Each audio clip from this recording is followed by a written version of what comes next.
It's Don here from the board. Thanks for coming along and checking out this video.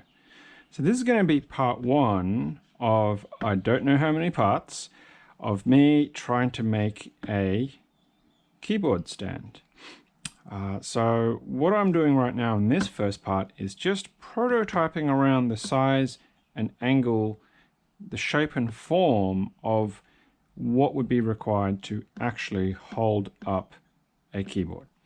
Now I could just go and get one of the two keyboard stands that I've got that is somewhere in the pile of stuff that I've got over there, which is all my keyboard stuff, and then just copy the angle there. But you know, where's the fun in that?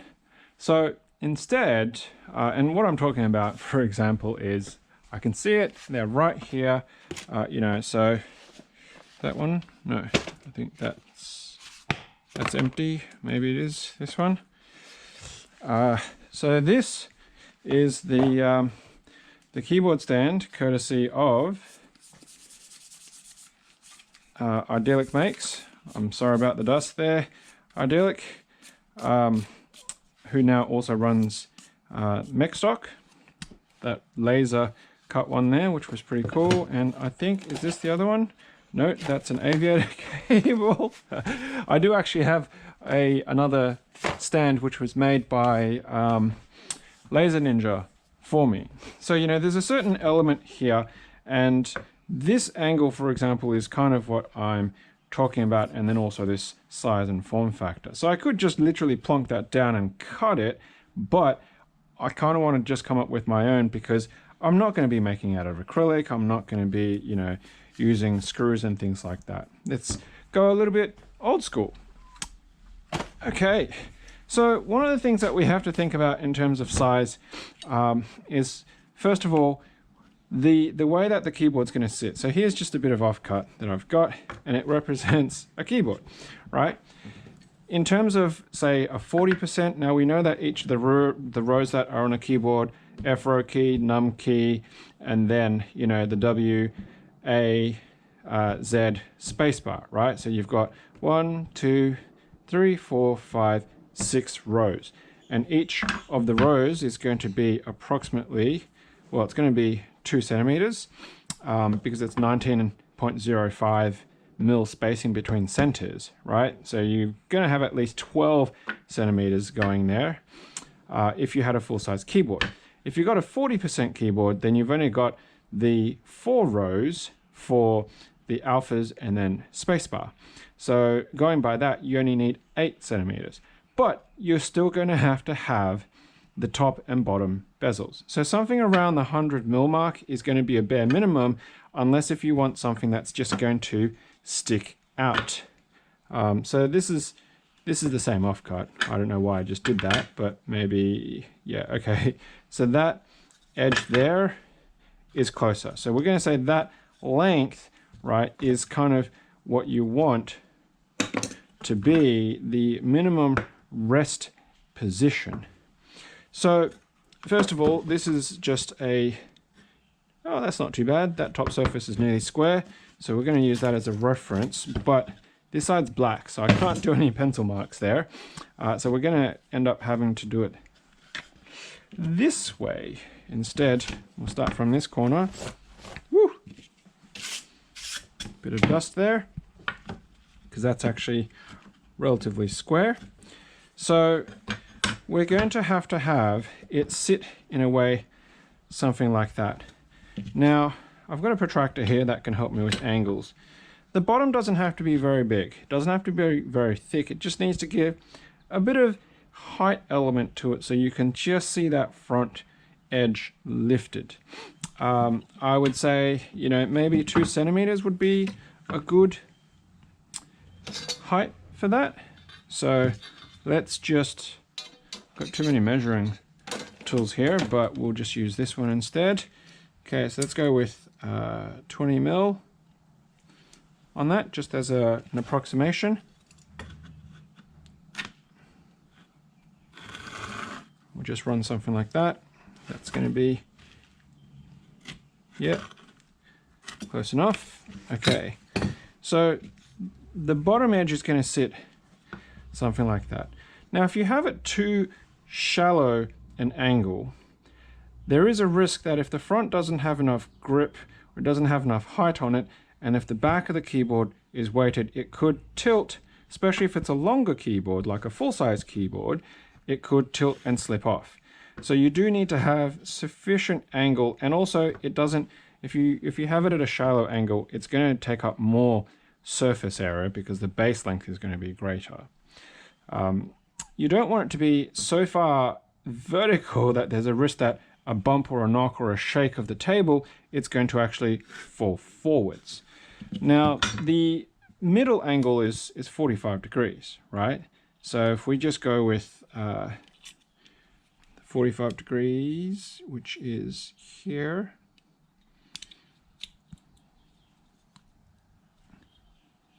Wait. Cheap tools. Okay, so 45 degrees sits. Oh, should have gone the other way, shouldn't I? Which is this one here.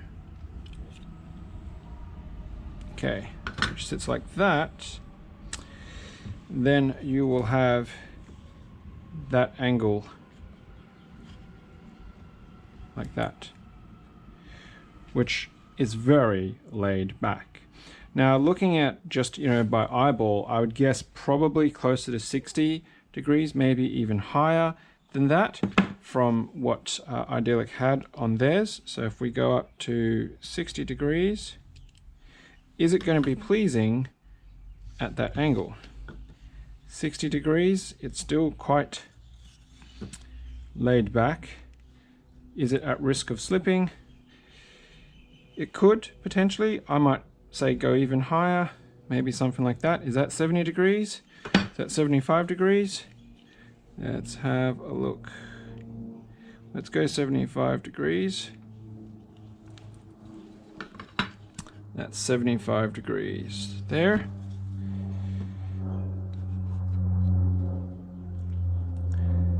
$75 degrees. Looks like it could actually be okay. Is that likely to fall forwards? Maybe I might need to come back to 70. Honestly, I have not checked the angle on that other stand, and you would have seen that from how much dust was on it anyway, that I just instinctively went to wipe the dust off it. So I 100% didn't pre-check this. So I'm going to say 70 is probably a good position. So just to confirm if that's actually around where they've set it.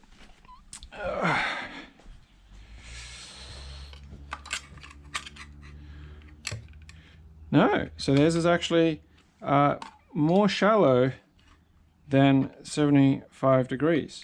So I'm talking about 75 degrees to the flat, not this angle here, right? So yeah, you can see that it is actually more laid back to than 75. If I was to adjust mine to meet theirs, now that I'm actually going to check it out, now that I've said I'm going to do 70, it's about there, and it comes out to 60. So I was right that it looked about 60, but I think 70 is probably going to be just fine. Okay, so I'm going to go back to 70.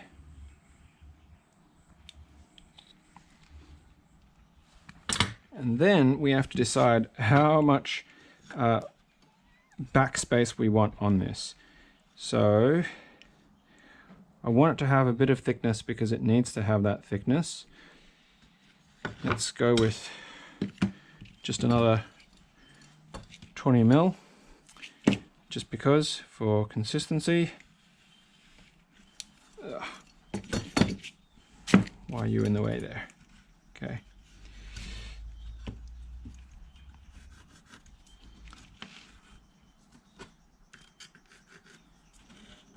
This edge is not perfectly smooth, so that's a little bit on the rough side. So if I go to there, and then I set 100 mil, we can do it this way instead. Oh, look at that, 100 mil is nearly spot on. Well, actually, I need 100 mil to be from that, don't I? Dang. Okay. That's close enough to 70. 100. So it's going to be marking at that point there.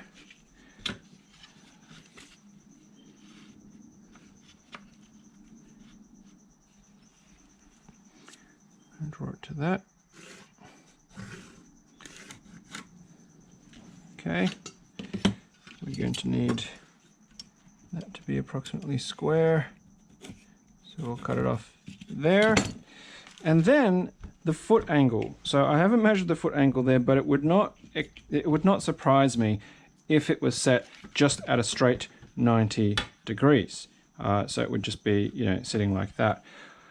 I actually have a thought process where I feel like it shouldn't be 90. It definitely can't be greater than 90, because if it's greater than 90, then the end of the board is going to slip out, right? Because if it's wider than 90, there's no purchase on the front edge, and all the weight on the back edge is going to cause it to kick out. 90 means that you've got the greatest amount of surface contact, assuming the front is actually flat. It's a dangerous assumption to make that it is flat, and different designs of keyboards and curves and spaces and materials, 90 may actually not be 100% contact to the bottom of that front bezel. So I would rather actually make it shallower than 90 so that there's actually a space. So by having it shallower than 90, it will cause the greater contact on the front edge of the actual keyboard itself. And that way it will ensure that it will sit in and slide backwards against the back edge of the actual stand. So with that in mind, I was actually thinking probably 85 degrees. So it needs to be 85 degrees to this edge. And so we will take it to 85 degrees, and then it will look like that. So if we take our 100 and we put it there and we rest it against the back, you will see that there's a slight air gap here, and that's kind of what I'm talking about, because the weight on the front edge will push it back, and that will allow it to sit against the back edge there. And it's a very small gap, but it should make a big difference. And the greater the actual piece is, like if it's a really huge board, you'll see that that angle helps in driving it back. So I think 85 is a good decision.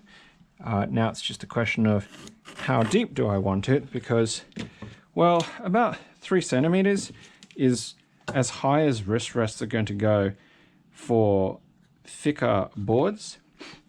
So it's probably where I would take it. Let's go with 3 centimeters, so it's just over an inch and a little bit. What does that measure to? An inch and just under an inch and a quarter. So that will actually be a good amount. That does not help me because it's got that lip on it. So let's go with why do my tools have to make life difficult? Okay, so there is 20, 30. So we're going to go with that there. And then of course, well, we can either have it as a straight or we can go straight down. 90 degrees would increase the footprint, but not by much. It would kind of look like that. Or if we have it straight, would that be too abrupt, you reckon?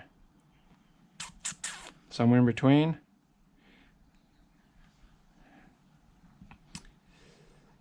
Oh, that's really hard. I mean, the back's going to be straight. The front, give it a bit of angulature. 90, not 90.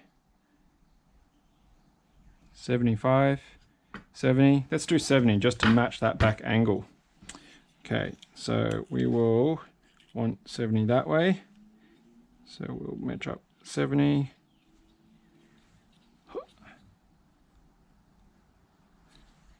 Okay, so we'll get 70 and we will match it up that mark. And okay, so that is going to be our stand profile.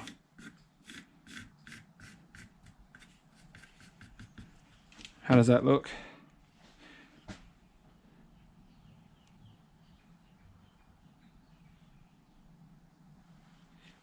Is that right?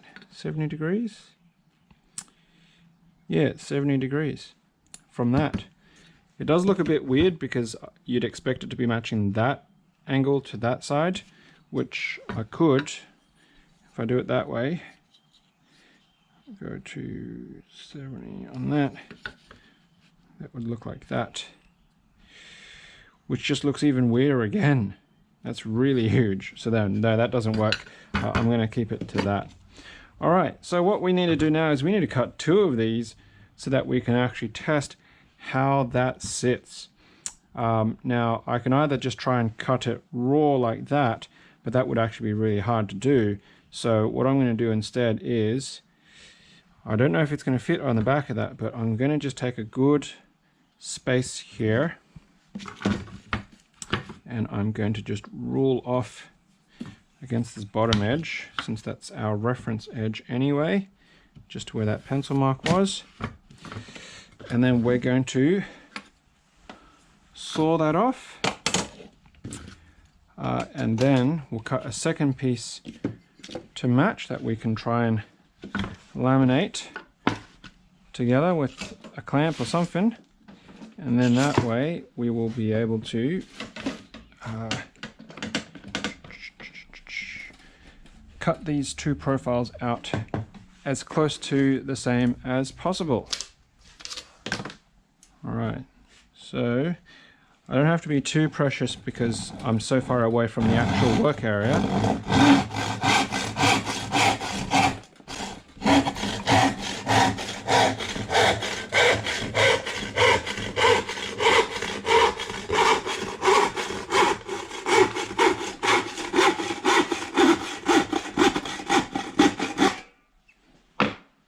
Just like that. And then what I can do there is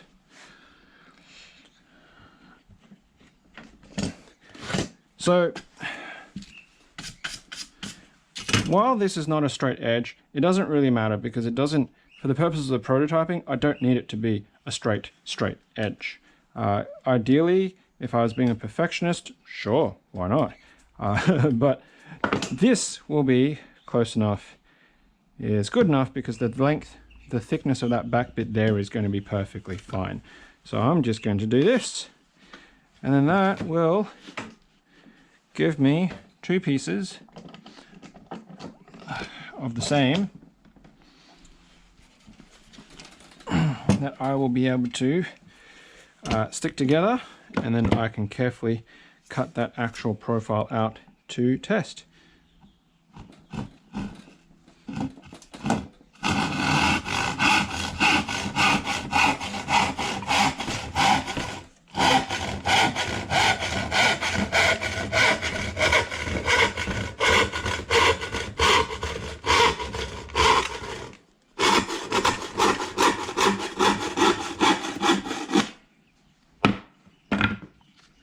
Okay, let's just put this guy away for now. Get these very sharp.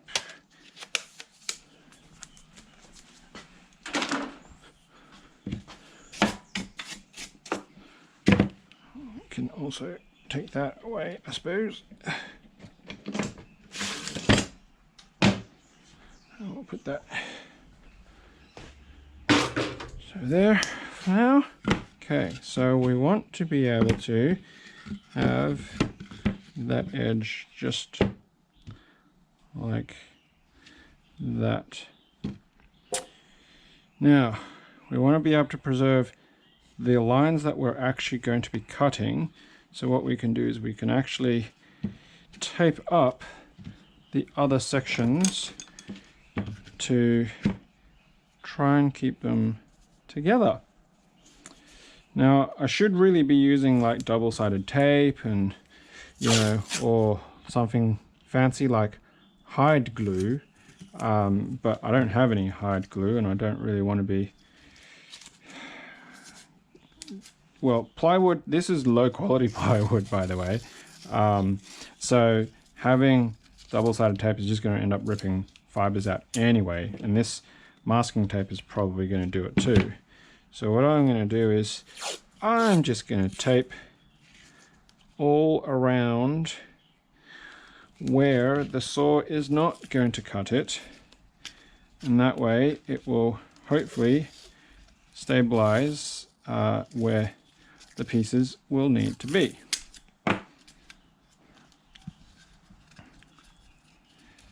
So we're doing something like that. I will tape somewhere across here.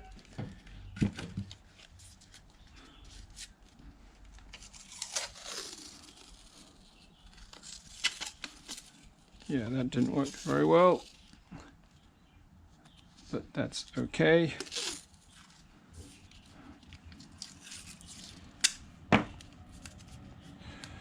Something like that.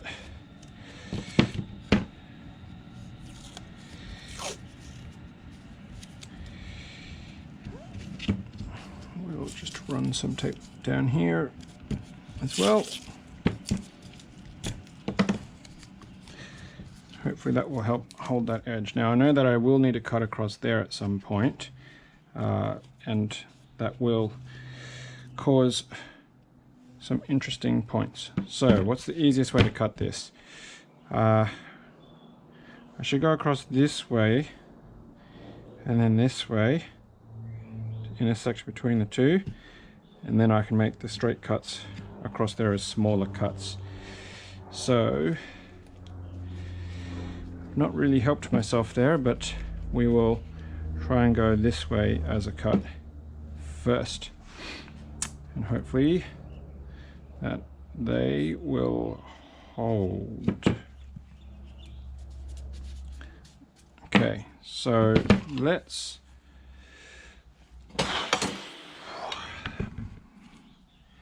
mark some grooves to try and help the saw stay where it needs to go. Now, because this is rough, I'm not too fussed if the perfect angles are not preserved, but it would just be helpful if they were.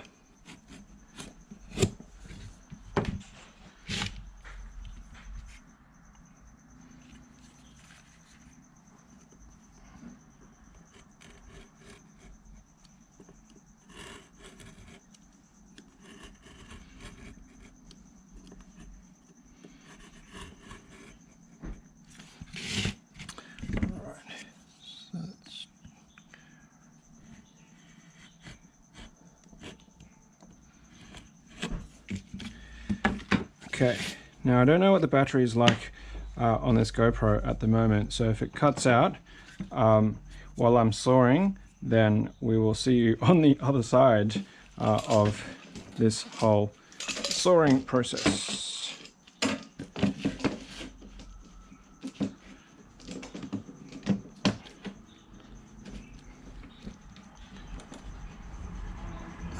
Okay, we'll go back to the baho.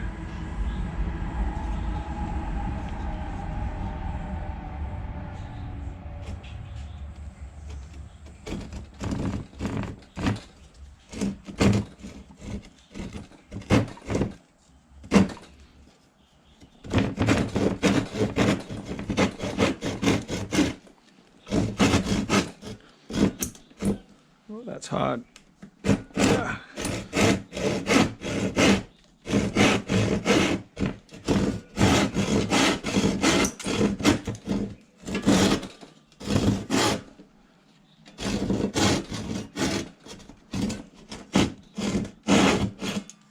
That is very difficult.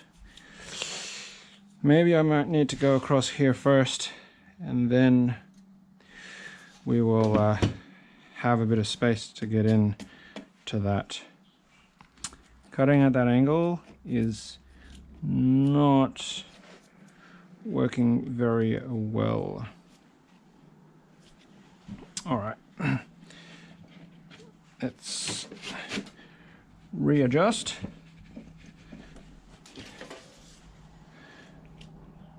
And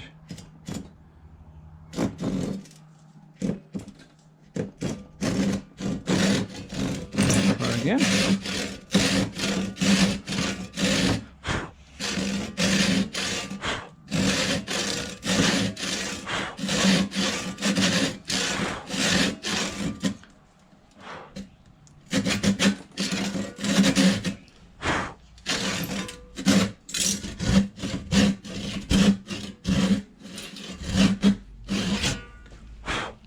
Okay, so it was much better to get across there, and then what I can do is I can turn that around and just hack off that bit.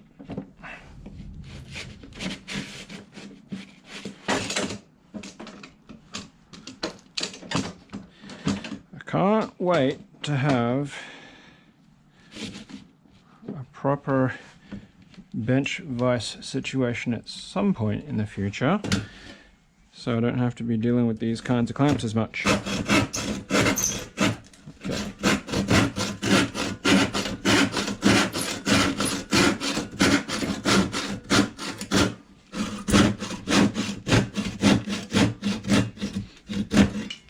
Okay, so that's gone, and now I've got the clearance to be able to actually, let's just go with the gent saw to get this started on the right path.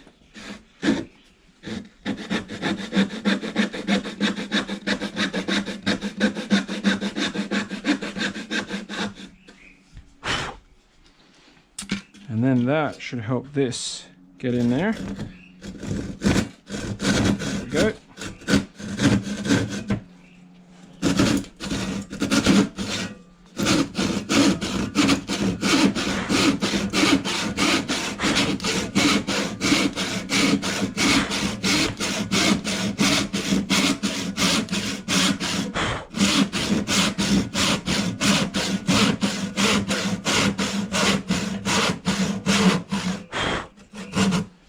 Okay, so we're nearly there. We're just off the line, and that's perfect because I don't want to get right onto that line. Not yet anyway. And that will allow me to clamp the base piece that I do want to keep. Ugh. This clamp is a really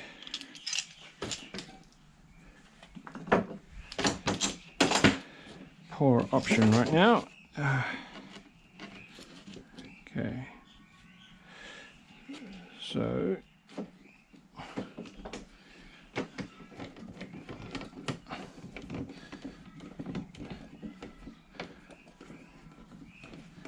come on. Oh, I know you've got an edge there. Go. Let's start it with the gent saw. We're actually going to start it right of the line.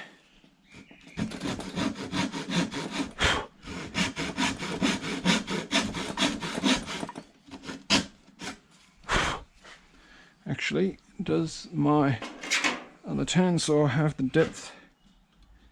Oh, it might do it.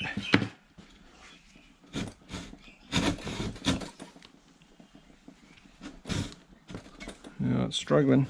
There we go.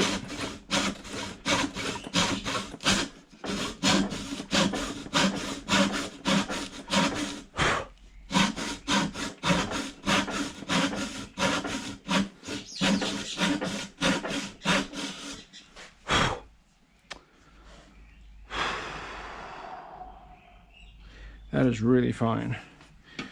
Okay, maybe we need to do what we did with the other one, is to do that release cut on this side.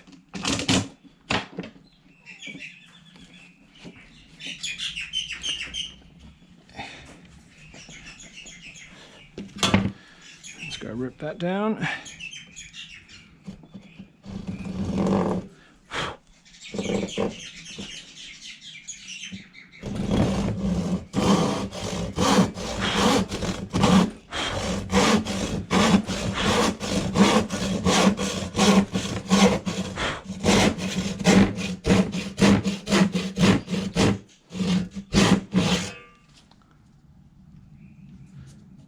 That first one's gone. Why is that one still in place?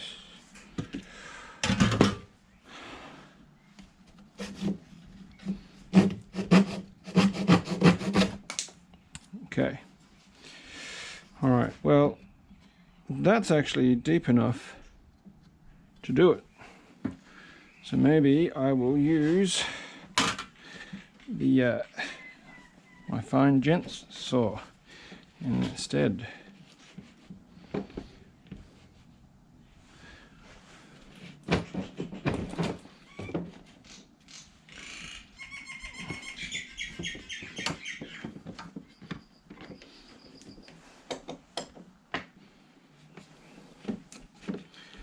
I'm not gonna clamp.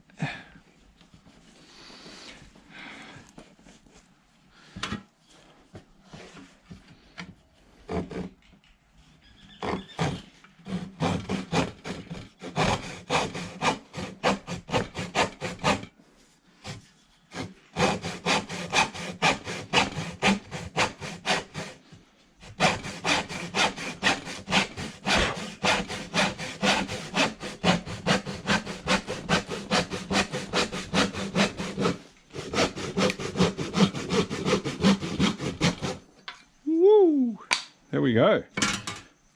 That actually works. Sweet. Okay. Ow. Just pinching myself on the clamp handle.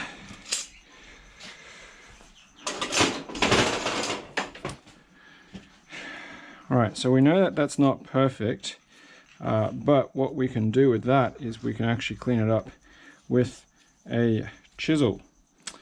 If we so wish to. So that can go back, that can go back, and go back, and you can go back.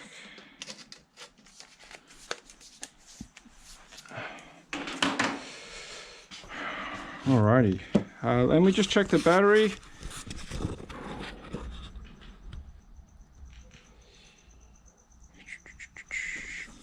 I honestly can't tell because there's no battery indicator on this.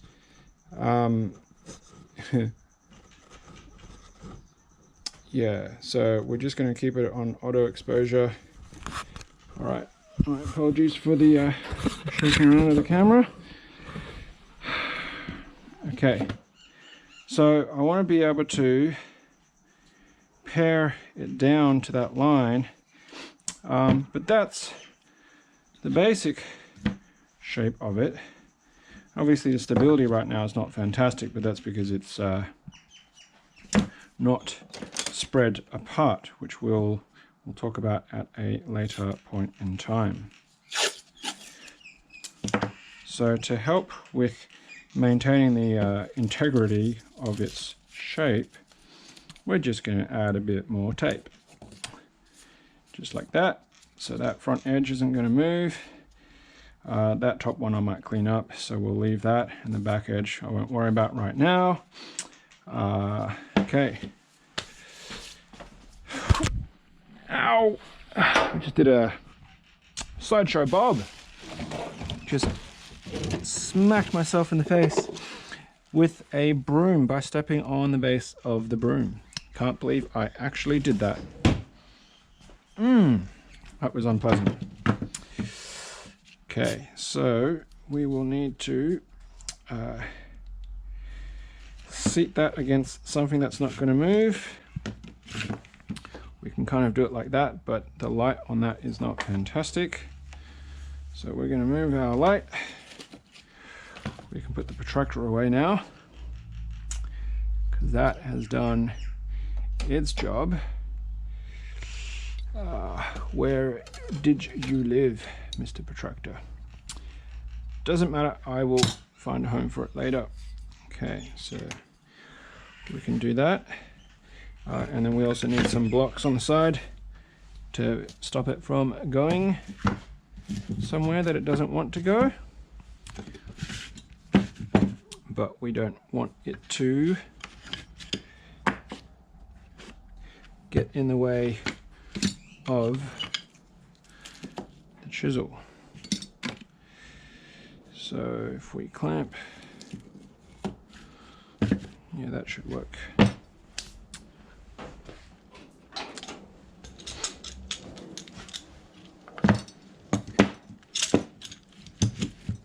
Clamp that.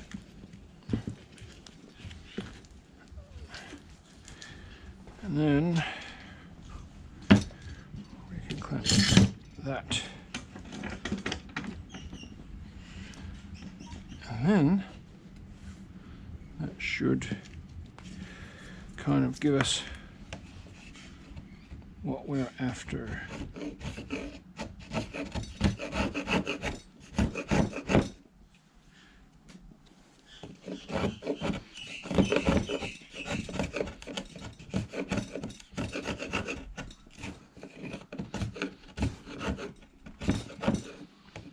Maybe that is a lot harder than I anticipated because it is plywood and the grains are changing. I'm going to just do this slide down to the line, and that'll give me a reference depth to work towards. The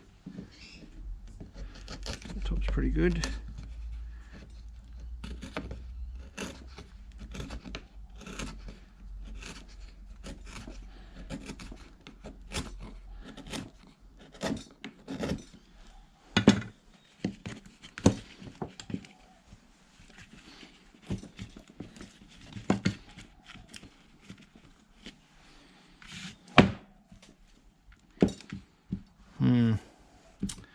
That is not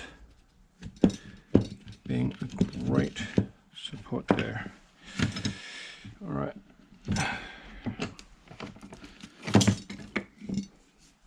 That gonna work? I'll do it like this instead then. We need to be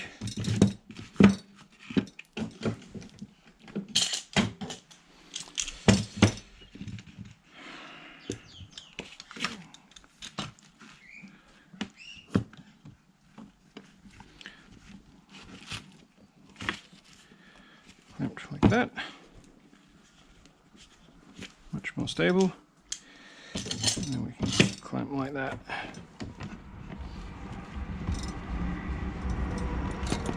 Yeah, there we go.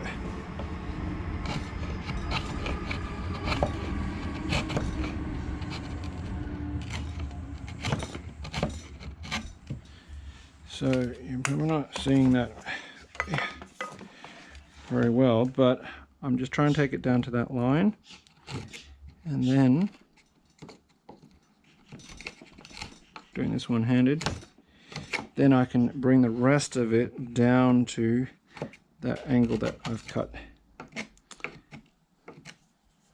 Or so the theory goes.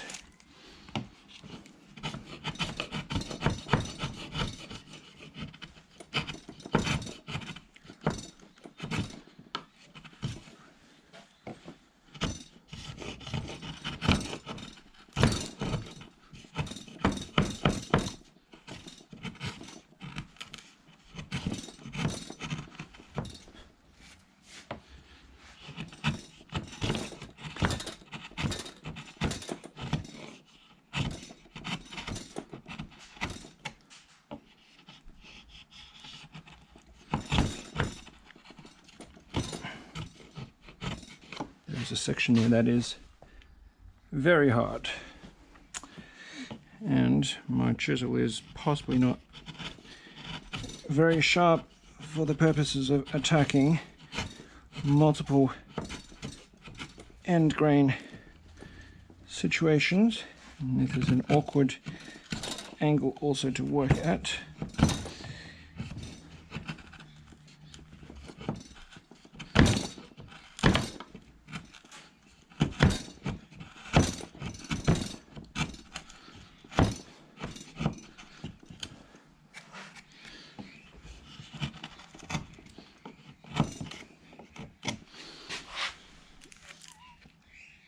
Getting there, bit by bit.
So see how this edge is still at an angle compared to the rest of that? It just means that there is still a little bit of depth to go.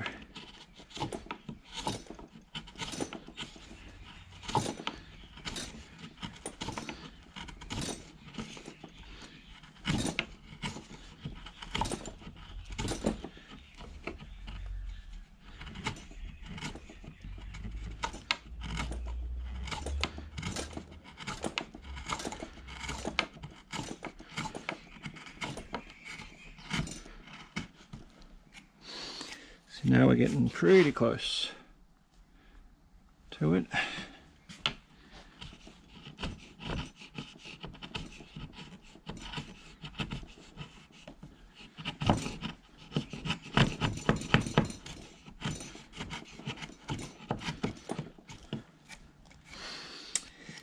Yeah.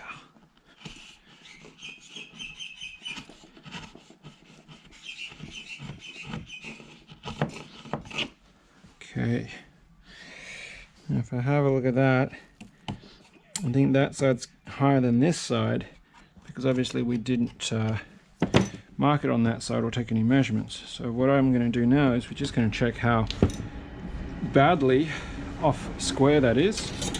So with this square, well, yeah, that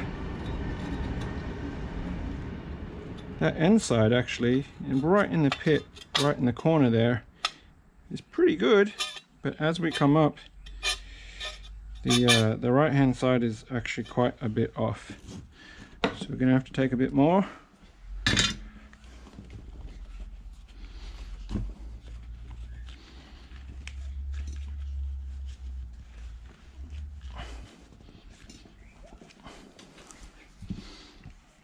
On the right hand side,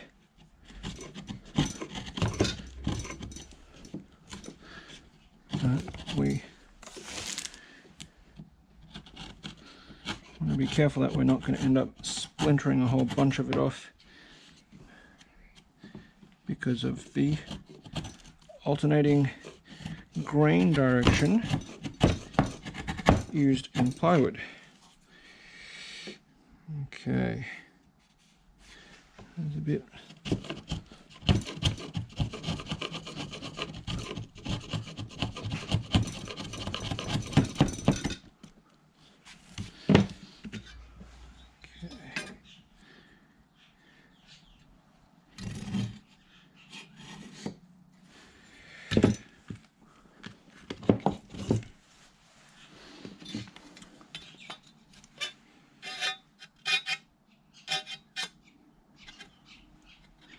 Gone a bit deep there on the end. The middle needs to be trimmed down now.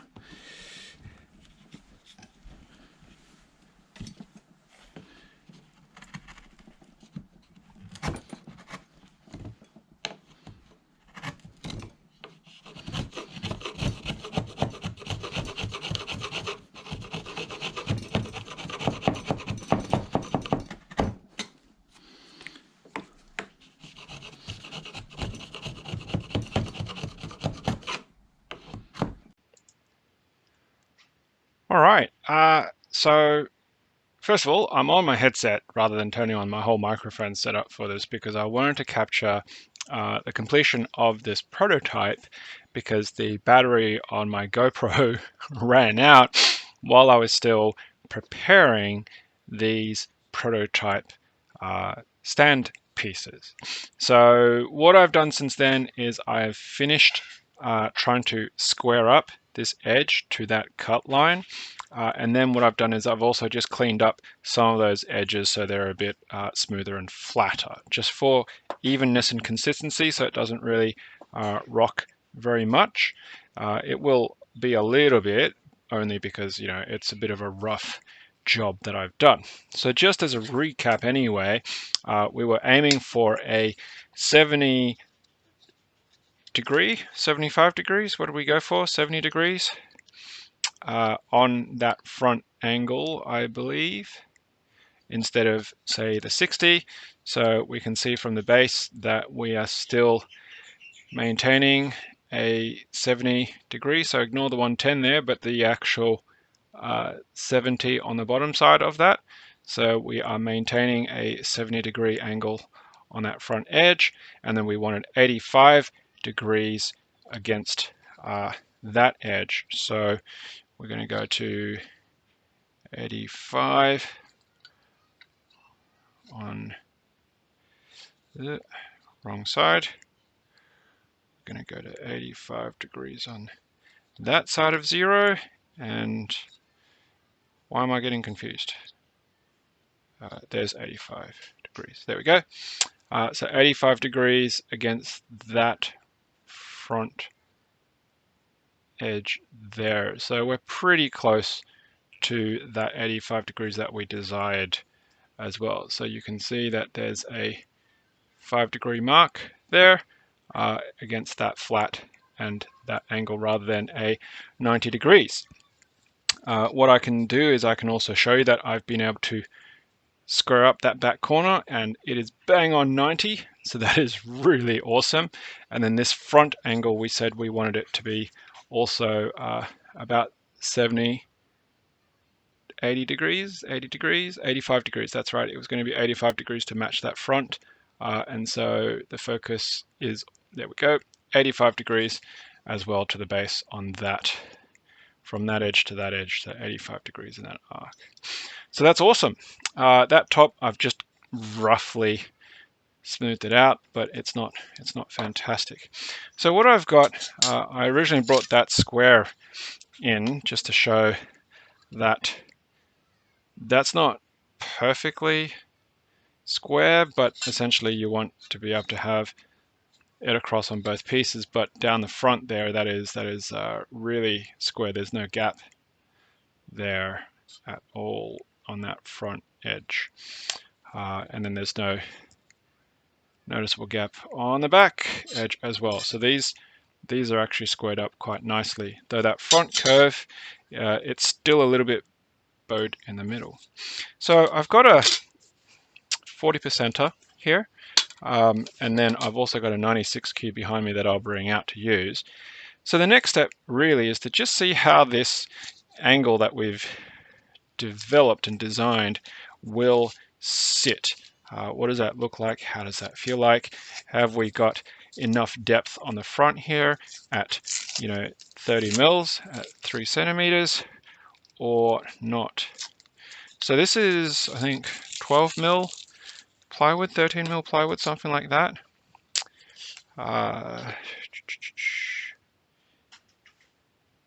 Yeah, so it's meant to be 12 mil, but it's just over 11 mil plywood, so they're quite thin.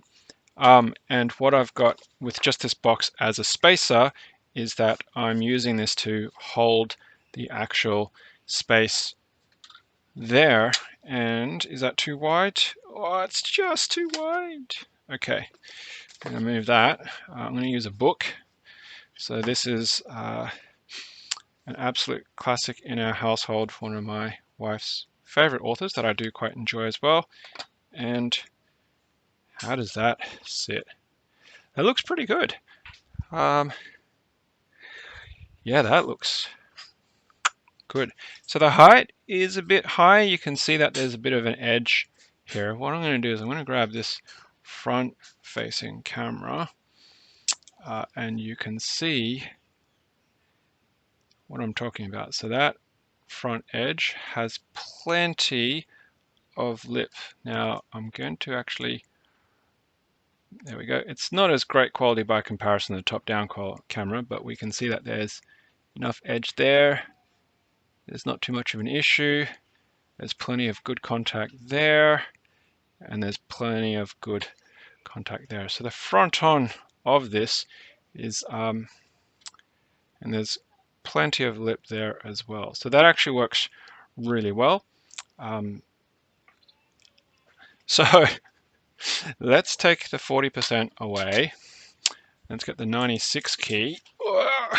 One-handing this is not cool. I'm going to put the 96 key on. All right, so the 96 key, the back of it is actually sitting against that. The front of it down here doesn't actually, it just meets that, but the actual lip is still within that angle, so no issues there. And that's a good, healthy angle. That actually works out really well. Now I can't zoom out really far, but that, if I shake my table, all my monitors are moving around, but that is actually really solid. So I'm very happy with how that's turned out. And I think that angle is quite nice. Oh, there we go. Right, so back up the top you go. Okay. Right, so we're just going to move that temporarily. So we can see that I mean, the spacing here is arbitrary. It's just the width of that book. I haven't fixed that yet, and I haven't really determined what that's going to be. But the height for that, as a 96 key goes, there's only going to be an additional height row, just another bit there, right, for a standard keyboard. So we can test that right now because I can move that back. I can pick up my Filco, and that is actually really good. It sits quite well. Actually, I can push that back in. Let's grab that again. And let's just open that up. So you can see down there, no issues, well supported, pretty much there. No issues on the back, good amount of clearance, and front on stands up quite nicely. So that is that is, yeah, really, really great outcome for the angles and the size of that template. It's pretty rudimentary, but you know, if I do that in, say, a nicer timber, a hardwood, a softwood, it doesn't really matter. I mean, I've got some Australian red cedar that I can use, and that will probably come up quite nice. And then the next part, I think the harder part, is going to be how do I have an attachment, either one piece or two pieces, maybe at 2 points, that will actually fix it to a particular position. The width of these is obviously arbitrary to the fact that it's plywood, but if I'm using a thicker piece of timber or a thinner piece of timber, the stability of that will be greater or lesser. I could even do triples, for example, if we really wanted to, but the fixing mechanism is probably the next part that I'm going to have to think about. So for now, though, I'm really happy with what we've got here. And if anything, I really should note that down on these templates. So what we've got here, so what we've got in this angle here is 85 degrees. What we've got, so how do we call this? So that angle there is, it was 70, wasn't it? Pretty sure it was 70.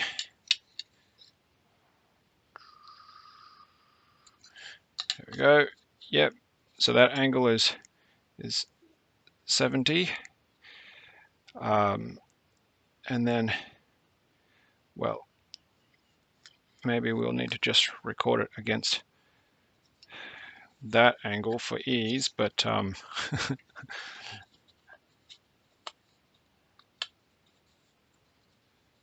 that will be, what's that? 15 degrees.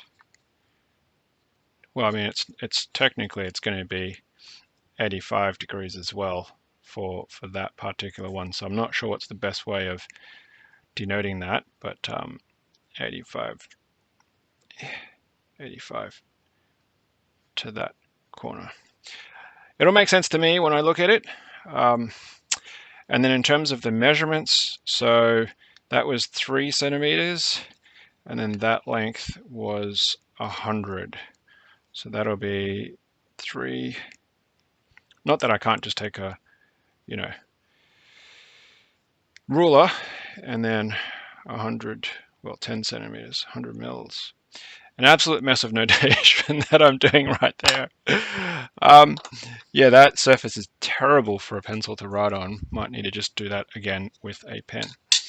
All right, well, that's it. That wraps up part 1 of making a wooden keyboard stand. I'm going to have to think about how I want to do the center beam and its attachments and what kind of techniques would work for that, if I want it to be permanent, if I don't want it to be permanent, and then kind of go from there.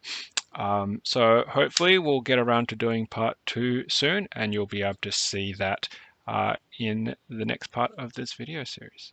So if you like this kind of stuff, if you think it's interesting, you want to see more of it, of course, would love your feedback.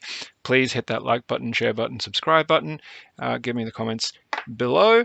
And yeah, as usual, until next time, happy clacking.